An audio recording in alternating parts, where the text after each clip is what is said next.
గోల్గొథా కొండపై ఆకాశం మబ్బులతో నిండిపోయింది. గాలి కూడా నిశ్శబ్దంగా నిలిచినట్టుంది.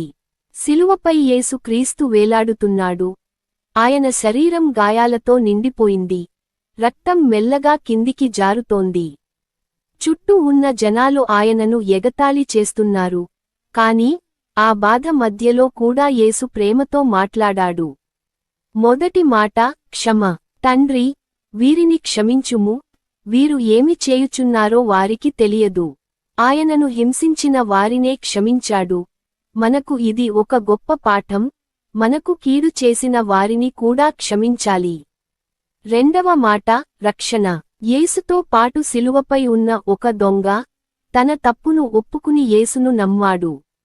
అప్పుడు యేసు చెప్పాడు, నేడు నీవు నాతో పరదైసులో ఉండెదవు. చివరి క్షణంలో అయినా మనస్ఫూర్తిగా నమ్మితే దేవుడు రక్షిస్తాడు. మూడవ మాట ప్రేమ. యేసు తన తల్లి మరియను చూశాడు. తన శిష్యుడైన యోహాను వైపు చూపించి, స్త్రీ, ఇదిగో నీ కుమారుడు, ఇదిగో నీ తల్లి అని అన్నాడు. బాధలో ఉన్నప్పటికీ తన బాధ్యతను మరచిపోలేదు. అది నిజమైన ప్రేమ. నాలుగవ మాట వేదన. నా దేవా, నా దేవా, నన్ను ఎందుకు విడిచితివి? ఆ మాటలో ఉన్న బాధ మన పాపాల బరువే. యేసు మన కోసం ఆ వేదనను అనుభవించాడు, మనకు జీవం ఇవ్వడానికి. ఐదవ మాట మానవత్వం.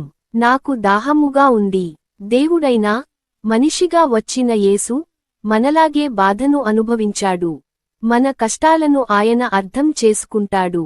ఆరవ మాట విజయం. సమాప్తమాయెను. అది ఓటమి కాదు, అది గొప్ప విజయం. మన పాపాల బంధం తెగిపోయింది, రక్షణ మార్గం తెరచుకుంది. ఏడవ మాట సమర్పణ. తండ్రి, నా ఆత్మను నీ చేతుల్లో అప్పగించుచున్నాను.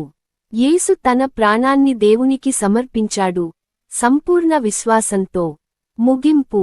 ఆ శిలువపై పలికిన ఈ 7 మాటలు మన జీవితానికి మార్గదర్శకం. క్షమించు, నమ్ము, ప్రేమించు, సహించు, దేవునిపై నమ్మకం ఉంచు.